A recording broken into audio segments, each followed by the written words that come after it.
I want tell the truth.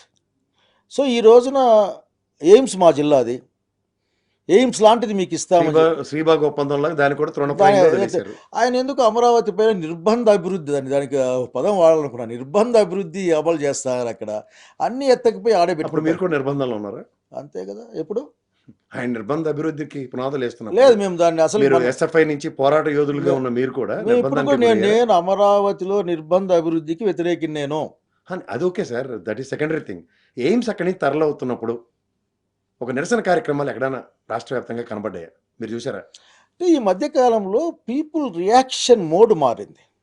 Peoples reaction మీరు- మీరు- మీరు దాన్ని నడిపించవలసిన ఎందుకు నాయకులే మేము కదా. చాలాసార్లు మాట కావాలంటే నేను ఐ విల్ సెండ్ మై మామూలు నాకు పేపర్ కటింగ్స్ పెట్టుకుని అలవాటు కూడా లేదు, మీకోసం వెతికి పంపిస్తాను. ఎప్పుడైనా భవిష్యత్తులో మరి ఇట్లా కూర్చుంటే పనికి వస్తాయి మీకే ఆఖరికి మాట్లాడాము. నేను రిపీటెడ్లీ మాట్లాడలేదని అంటలే, టెల్లింగ్ ఎస్ఎఫ్ఐ బ్యాక్గ్రౌండ్ ఉన్న మీరు రిపీటెడ్లీ టెల్లింగ్. Hmm. కాబట్టే మాట్లాడగలుగుతా ఉన్నాం, Hmm. కాబట్టే ధైర్యంగా చెప్పగలుగుతా ఉన్నాం ఇది కరెక్ట్ కాదు మీది అని చెప్పగలుగుతా ఉన్నాం. అట్లాగే మేము మాకెందుకు ఈయన అడుగుతా ఉన్నాం. రాయలసీమ ఏమైపోతుంటున్నాం, కృష్ణా మీరు పట్టుసీమలో నీళ్ళు తోడుకుంటే కృష్ణా నీళ్ళు మాకు ఇచ్చేయాలి కదా అడుగుతా ఉన్నాం. కృష్ణా ఎందుకు మొత్తం మా కీర అడుగుతా ఉన్నాం. మాకు నీళ్ళు ఇవ్వండి మళ్ళీ మాట్లాడదాంలే అంటా ఉన్నాం. కనుక అనేక ఆర్గ్యుమెంట్, ఏదో ఒక్క నిమిషం అట్లా మాట్లాడుకునే ఒక పాసింగ్ కామెంట్ లాగా రాయలసీమ ఉండదు. రాయలసీమ అనేది మాట్లాడడానికి దానికి డిఫరెంట్ ఇష్యూ. అది నాట్ ఎమోషన్, అదేదో అందరూ ఏమో అనుకుంటారేమో, కానీ రాయలసీమ ప్రజల జీవితం అది. నేనైతే ఎమోషన్ అని అంటాను. ఎందుకంటే నేను రాయలసీమ ఉద్యమాలు చూశాను, రాయలసీమ పోరాట సమితులను చూశాను.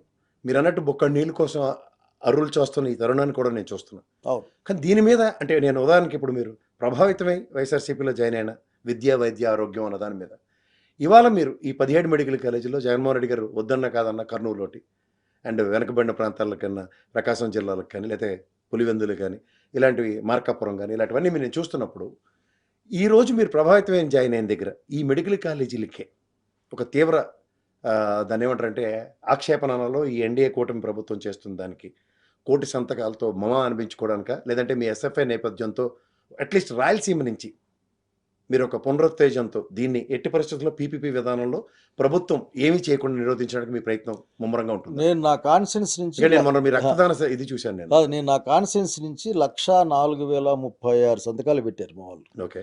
నేనే దాదాపు 100 గ్రామాలకు పైగా పోయాం. ఓకే. ఆ తర్వాత మేము అనంతపురంలో ర్యాలీ చేస్తే I think that is the top most rally అయితే నేను అనుకుంటా ఉంటాను దాన్ని చూసినప్పుడు. మీది ఒకటి, ఎర్రగొండపాలెం ఒకటి పెద్ద ఎత్తున చేశారు గుంటూరు పరిసర ప్రాంతాలు. కాబట్టి మేము దాన్ని చాలా సీరియస్గానే, ఎందుకంటే రాయలసీమ ప్రాంతంలో ఉన్న జనాలు ఒకసారి పంట పండితే కులాసా ఉంటారేమో కానీ నిజానికి అక్కడ ఏమీ ఉండదు. సో హాస్పిటల్స్ కానీ గవర్నమెంట్లో ఉండాల్సిందే. ఒక టెరిషరీ కేర్ అనేది జగన్మోహన్ రెడ్డి గారు చెప్పినట్లుగా చెప్పే విధంగా అది మాకు రావాల్సిందే. అట్లా కాకుండా అసలు ఎయిమ్స్ డాక్టర్ కూడా అది అవసరం, మాకు అవసరం. వేరే వాళ్ళకి లగ్జరీనేమో, ఎయిమ్స్ అనేది వాళ్ళకి లగ్జరీనేమో, కానీ మాకు అవసరం. కనుక మేము అవసరం కాబట్టి మేము అంత గట్టిగా అనంతపురం జిల్లా అంత హార్డ్గాను గట్టిగా రెస్పాండ్ అయింది. సో ఈ విధంగా అంటే పీపీపీ విధానాన్ని వ్యతిరేకిస్తున్న వైఎస్ఆర్సీపీ కాకుండా రాయలసీమ వాసిగా కూడా రాయలసీమ నుంచి ఒక ఉద్యమ నేపథ్యానికి తెరలేపడానికి రాబోయే రోజుల్లో ఆస్కారం ఉందనుకోవచ్చా? ఒకటి, రాయలసీమ అన్యాయమే జరుగుతున్నది ఒక వాస్తవం. దానికి సమయం సందర్భం నేనేమనుకుంటా అంటే, వ్యక్తిగతంగా ఏమనుకుంటా అంటే, మా రాయలసీమ ఉద్యమకారులకు అండగా ఉండాలి అనుకుంటా ఇప్పుడు నేను. ఎక్కడ పోయినా సరే రాయలసీమ బిడ్డగా రాయలసీమ గురించి మాట్లాడాలి అనుకుంటా. ఏ సందర్భమైనా సరే, ఉదాహరణకి చర్చ మొదలైతే నేను చెప్తా ఏమిటా అంటే ఆఖరికి, అయా హక్కున్న వాళ్ళం రాజధాని మమ్మల్ని అడగలేదు అని మొదలు పెడతా ఆఖరికి, మాకు ఇష్టమై కాదు. అట్లాగే ఈ రోజున డెఫినెట్గా ఒక రోజు వస్తూ ఉంది తొందరలోనే. ఎందుకంటే వీఆర్ సీయింగ్, మేము చూస్తూ ఉన్నాం మా రాయలసీమ మొత్తం అన్యాయం జరిగే పరిస్థితి చూస్తూ ఉన్నాం.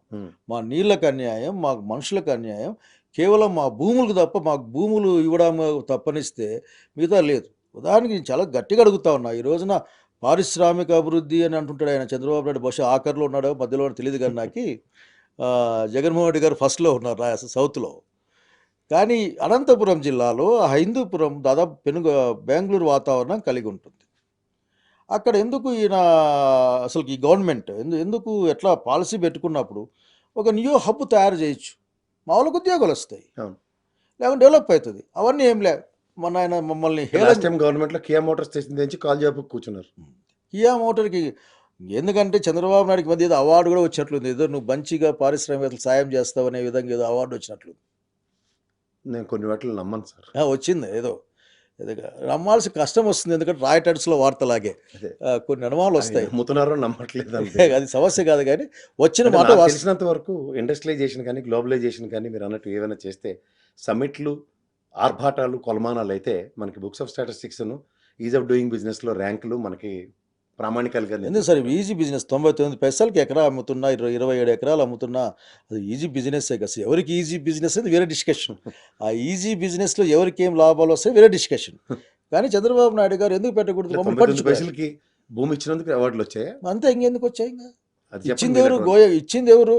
ఆయన మహేంద్ర, టాటా బిర్లాలతో కూడిన కమిటీ కదా.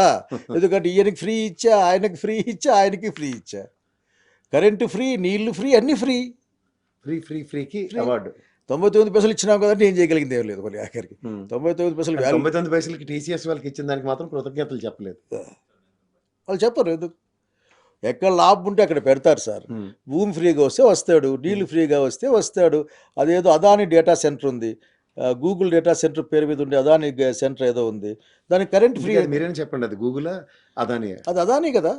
మరి గూగుల్ అని విన్నాం, ఫ్లెక్సీలు కడుతుంటే చూస్తూ నోరెళ్ళ పెట్టాం. అంటే మీరు ఎల్లబెడితే ఎట్లా లాభం లేదు, ఎందుకంటే అక్కడ గూగుల్లో ఎక్కువ సున్నాలు ఉన్నాయి కాబట్టి ఎల్లబట్టారేమో గూగుల్ అని.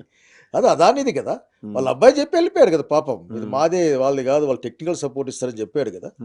వాళ్ళేమో నిజాయితీగా చెప్తారు, మేము లాభాల కోసమే వచ్చినామని చెప్తున్నారు. ఇతను మాస్క్ వేసుకొని కాదని చెప్పి ప్రయత్నం తప్ప చంద్రబాబు నాయుడు గారు. ఇది 4వ సిఐఏ అదాని గారు అబ్బాయి వచ్చి ముసుగు తీసాడంటారు. ఆ అబ్బాయి చెప్పాడు, తన బిజినెస్ చెప్పాడు, ఇది మాది, ఇది ఎవరిది కాదని చెప్పాడు. అసలు ఎంత లాభం. జగన్మోహన్ రెడ్డి గారి మీద వేసిన అభాండాలు అంటే వాళ్ళకి చంద్రబాబు నాయుడుకి ఉన్న పనే అది. చంద్రబాబు ఈ 19 ఏళ్ళ తర్వాత కూడా చంద్రబాబు ఏం చేశాడు చెప్పడంలే. ఇప్పటికి కూడా ఆయన చెప్పేది ఏంటంటే ఆఖరికి అది అట్లా చేసారు, ఇది ఇట్లా చేసారు అని చెప్తా ఉంటారు. కానీ నువ్వేం చేసావు చెప్పావంటే చెప్పే నాతులు లేడు. ఎందుకు మా అనంతపురం జిల్లాలో అరటికాయలు వచ్చాయి, మనం చూస్తే నేను అవును. 2 రూపాయలకి కిలో అరటి పండ్లు అమ్ముకునే పరిస్థితి, కొట్టే కూలు రాదు, గొర్రెలకి వదిలేసి తినేదానికి.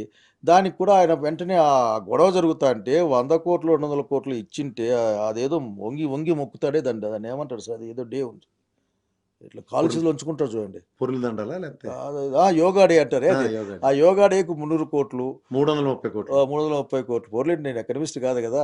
ఆ తర్వాత కర్నూలులో ఆయన ఏదో జిఎస్టీ తగ్గిందనో ఎక్కిందనో అదో 100 కోట్లు. ఇట్లా పెడతారు అతను. ఆ 300 కోట్లు మా జిల్లాకి ఇచ్చిన రైతులు బతికిండేవాళ్ళు. మీకు స్ప్రింక్లర్ కళ్ళలో నీళ్ళు కొడతారు కదా సార్? ఈయన రెయిన్ గన్లతో కొడతాడు. మీరు స్ప్రింక్లర్ తప్పు పేరు, ఈయన రెయిన్ గన్లతో కొడతాడు. అదే చెప్తున్నాను సార్. ఆ రోజు ఆ తమాషా కానీ మమ్మల్ని అవమానించిన పరిస్థితికి ఏంటంటే అది గమనించింది, అతను ఢిల్లీ నుంచి 40,000 కోట్లతో మమ్మల్ని హార్టికల్చర్ హబ్గా మారుస్తాడా, ప్రపంచమంతా ఇండస్ట్రియల్ హబ్గా మార్చి మమ్మల్ని హార్టికల్చర్ హబ్గా మారుస్తాడు.